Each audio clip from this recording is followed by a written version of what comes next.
ልጆች የቤተሰብ ግጭት ልጆች ምን ያህል ሰላማቸውን ይነሳል? ብዙ ጊዜ ግጭት የማይቀር በሰው ልጆች በትዳር መካከል አብሮ በሚኖሩ ሰዎች መካከል ግጭት ይፈጠራል። ይሄ ደግሞ ተፈጥሯዊ ነው። ግን ምንድነው ለየት የሚያደርገው? ግጭቱን የምንፈታበት መንገድ ነው። ግጭቱን የምንፈታበት መንገድ ሰላማዊ እንዲሆንም ወይም ደግሞ ነገሮች እንዲባባሱ ያደርጋል። መንገዱና ጥበቡ ነው።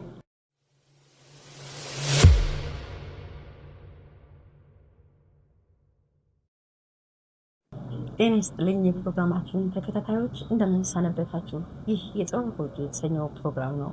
በዚህ ፕሮግራም እንደተለመደው ቤተሰባዊ ነክ ጉዳዮችን፣ ማህበራዊ ነክ ጉዳዮችን እንዲሁም ማህበረሰባችንን ይበጃል ይጠቅማል የምንላቸውን ታሪኮች ይዘን የምንቀርብበት ፕሮግራም ነው። እንግዲህ ይህንን ቤት ደግሞ ሰብስክራይብ፣ ላይክ እና ሼር በማድረግ እንድታበረታቱን እየጠየቅኳችሁ የዚህ ፕሮግራም አዘጋጅና አቅራቢ መምህር ታደለች ነጋ ነኝ። ዛሬ ይዤላችሁ የቀረብኩት ፕሮግራም በቤተሰብ ግጭት ምክንያት ልጆች የሚደርስባቸውን አሉታዊ ተጽዕኖዎች ሰፋ አድርገን የምናይበት ነው። ከዚህ በፊት በዚህ ርዕስ ላይ የቤተሰብ ግጭት በልጆች ላይ ምን ሊያስከትል እንደሚችል በሌላ ቪዲዮ አይተን ነበረ። ዛሬ ላይ ደግሞ የምናየው ልጆች የቤተሰብ ግጭት ልጆች ምን ያህል ሰላማቸውን ይነሳል? ብዙ ጊዜ ግጭት የማይቀር በሰው ልጆች በትዳር መካከል አብሮ በሚኖሩ ሰዎች መካከል ግጭት ይፈጠራል። ይሄ ደግሞ ተፈጥሯዊ ነው። ግን ምንድነው ለየት የሚያደርገው? ግጭቱን የምንፈታበት መንገድ ነው። ግጭቱን የምንፈታበት መንገድ ሰላማዊ እንዲሆንም ወይም ደግሞ ነገሮች እንዲባባሱ ያደርጋል። መንገዱና ጥበቡ ነው እንጂ ማንም ሰው ከራሱ ጋር ይጋጫል።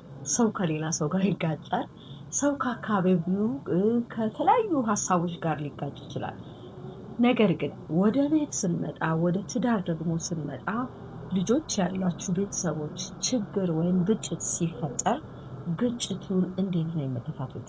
ወይም ደግሞ ያ ግጭት የሚፈታበት መንገድ በልጆች ላይ የሚያስከትለውስ ተጽዕኖ ምንድን ነው? ይህንን ነው በጥልቀት የምናየው።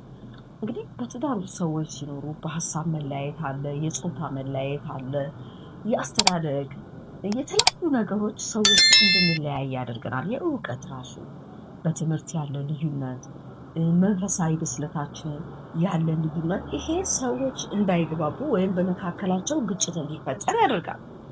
ቢሆንም ግን አንደኛው ወገን በጣም ዋይዝ ከሆነ ሌላውን ደግሞ የሌላውን አለመረዳት አውቆ ሊያግዘው ይችላል።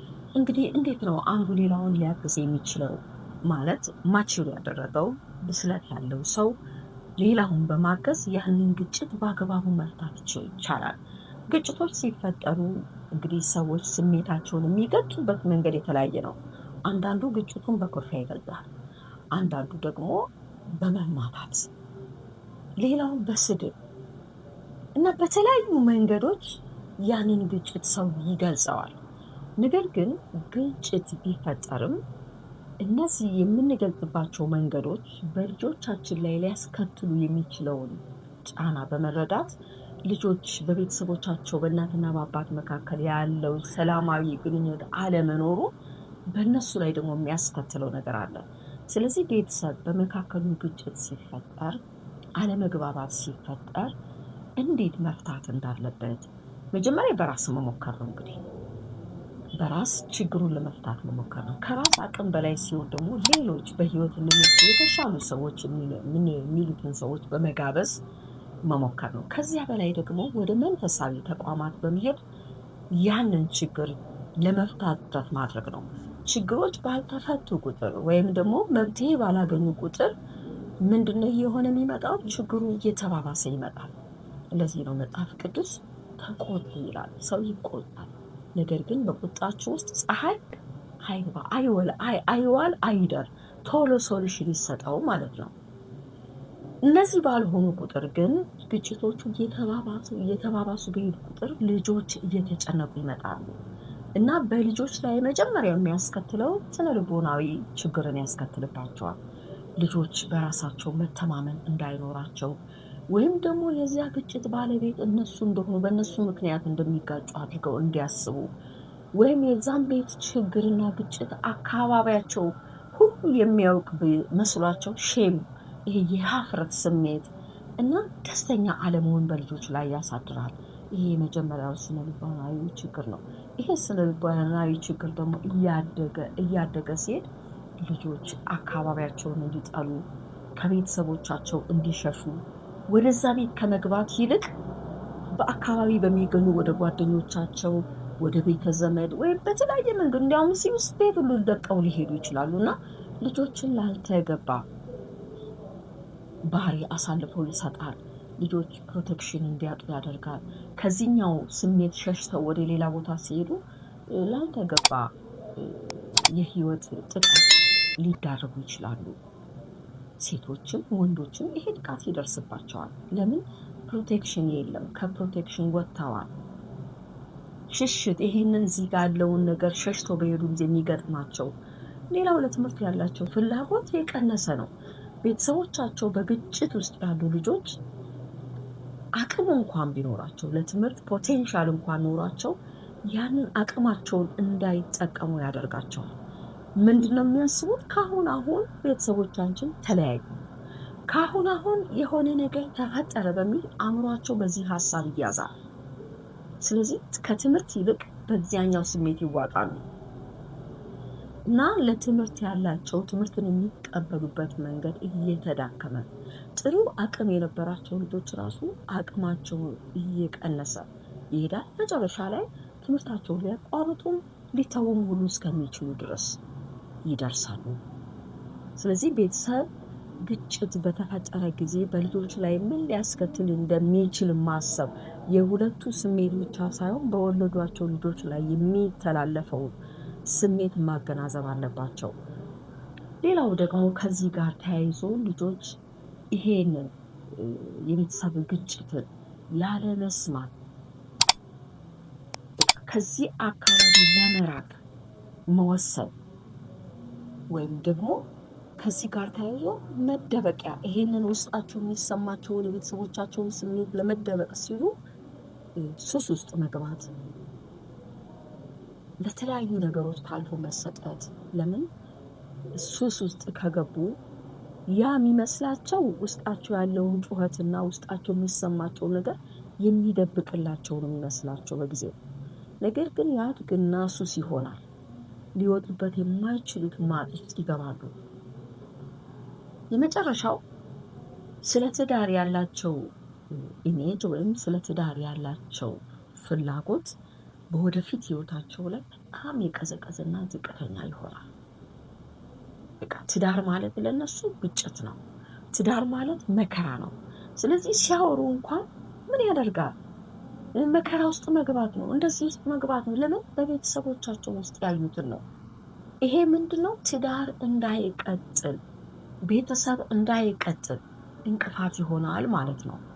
እና ትዳርን የሚጠላ ትውልድ እንዲበራከት ያደርጋል። ሰዎች ደግሞ ትዳርን እየጠሉ በመጡ ቁጥር ምን ውስጥ ሊገቡ እንደሚችሉ ምንም ጥርጥር የለውም። ስለዚህ ወላጆች ግጭት በሚፈጠር ጊዜ ከልጆች ላይ ይሄንን አሉታዊ የሆነ ችግርን ለማስወገድ ግጭት ሲፈጠር ግጭትን ቶሎ መፍታት፣ የልጆች ስሜት ደግሞ እንዳይጎዳ ለልጆች መጠንቀቅ ቢቻል ከልጆች ካሉበት ኤሪያ ላይ ዞር ብሎ መነጋገር፣ ለመተማመን መሞከር፣ ካልሆነም በሌላ ሰዎች አማካኝነት ወደ ተሻለ ነገር ለመግባት ሙከራዎች ማድረግ ነው። አሊያም ልጆቹን ራሱ ኢንቮልቭ እንዲያደርጉ ማድረግ። ልጆች ችግሩ በምን ጉዳይ እንደተፈጠረ በተለይ እድሜያቸው ማቹር እያደረገ ሲመጣ ከቤት ወጥተው እንዳይሄዱ፣ ቤቱን እንዳይጠሉት ልጆች እንዲካፈሉ፣ በዚህኛው ፕሮግራም ውስጥ እንዲገቡ፣ ከዛ ቤተሰቦቻቸው ችግሮቻቸውን ተቀብለው ይቅርታ ሲባባሉ ራሱ ቤተሰቦቻቸውን ማየት። ይሄ ምን ይሆናል? በወደፊት ህይወታቸው ላይ ጥሩ ነገርን ጥሎላቸው ያልፋል። እነሱ የጉዳዩ ባለቤቶች እንዳልሆኑም እንዲረዱ ያደርጋል። ስለዚህ ቤተሰብ ልጆችን ባለማስመረር፣ ለምን ልጆች ይመረራሉ? አባቶች ልጆቻችሁ አታስመርሩ ይላል። ልጆች እንዲመረሩ የሚያደርገው የቤተሰብ አለመግባባት ልጆችን ያስመርራል። ስለዚህ ልጆች ላልተገባ ነገር ታልፈው ይሰጣሉ። ባለመግባባት ምክንያት ደግሞ ብሶ የሚፈጸመው ፍቺ ልጆች ከአንደኛው ወገን ጋር ከእናት ጋር በአብዛኛው ከእናት ጋር ነው የሚሆኑት። ከእናት ጋር ሲሆኑ እናት ደግሞ ኑሮን ለማሸነፍ ጊዜ ሳሰጣቸው ወይም ደግሞ ባላት ብሎ ወደ ሌላ ህይወት በመግባት እንደገና ለተጨማሪ የህይወት ችግር ታልፈው ስለሚሰጡ ወላጆች በተቻለ አቅም ግጭቶች ሲፈጠሩ ግጭቶቻችንን አርመን ተነጋግረን በተለይ ደግሞ ለተሰጡን ስጦታዎች ከእግዚአብሔር ለተቀበልናቸው ስጦታዎች ኃላፊነታችንን የምንወጣበትን መንገድ ራስን በማሰልጠን በመማር በመንፈሳዊ ህይወት ራስን በማብሰል በተለይ ሰው እግዚአብሔርን እያወቀ በመጣ ቁጥር የግጭት መጠኑ እየቀነሰ ይመጣል። እግዚአብሔር በህይወት በሰዎች በትዳር ውስጥ አልቃ በገባ ቁጥር የሰዎች ህይወት ከመከራ እየቀለለ ይመጣል። እግዚአብሔርን አለማወቅ ግን ታልፎ ለሰይጣን ፕሮግራም አሳልፎ ነው የሚሰጠው ሰዎች። በተለይ ትዳር በጸሎት የሚመራ ቤት ነው። ትዳር በእግዚአብሔር ቃል የሚመራ ነው። የዚህ የትዳር መርሁ የእግዚአብሔር ቃል ነው። ልጆችን ይዞ መጸለይ፣ በጋራ መጸለይ፣ ከእልህኝነት መውጣት፣ ከራስ ወዳድነት መውጣት ግጭትን እየቀነሰ ስለሚመጣ ወላጆች ልጆቻችንን በአግባቡ ልናሳድግ አደራችንን ተቀብለን በአግባቡ ጥሩ ቦታ ልናደርሳቸው ይህ ትልቅ ኃላፊነት ስለሚጠበቅብን በልጆቻችን ላይ የሚደርሰውን ችግር የመጀመሪያው ስነ ልቦናዊ ችግር እንደሚደርስባቸው አይተናል። በዚህ ውስጥ ልጆች ለአእምሮ ጭንቀት ይጋለጣሉ። የመኖር ፍላጎት አይኖራቸውም። ለተለያዩ ነገሮች ታልፈው አካባቢያቸውን ይጠላሉ፣ ቤተሰቦቻቸውን ይጠላሉ። እነዚህ ነገሮች ሌላው ደግሞ የታየናቸው ሌሎች ሀሳቦችንም ሁሉ ስለሚያስከትል ወላጆች ትኩረት ለልጆቻችን እንስጥ። ግጭቶቻችንን በአግባቡ እንፍታ። ከጩኸት፣ ከስድብ፣ ከመማታት ወይም ከኩርፊያ ይልቅ በጠረጴዛ ዙሪያ ቁጭ ብሎ መነጋገርን ልጆቻችን አይተው ካደጉ በቀሪው ህይወታቸው እነሱም ቁጭ ብለው መነጋገርን መወያየትን ይለምዳሉ። አባት ሲደበድብ ያየ ልጅ ሚስቱን ኔክስት የሚያገባትን ሚስቱን ይደበድባል፣ ከጓደኞቹ ጋር ይደባደባል፣ በአካባቢው በመደባደብ ይታወቃል። ስለዚህ ቤተሰብ የልጆች መሰረት ስለሆነ ግጭትን እንዴት እንደሚፈቱ ለልጆቻቸው ጤናማ ኢንቫይሮንመንት በመፍጠር ልጆችን መጠበቅ ይገባናል። አመሰግናለሁ። ይህን ቤት አሁንም ላይክ፣ ሰብስክራይብ እና ሼር ማድረግን ሳትረሱ ይህን ፕሮግራም እንድታበረታቱ እያልኩ ለዛሬ ያለኝን ፕሮግራም በዚህ ላይ አጠናቀቅ።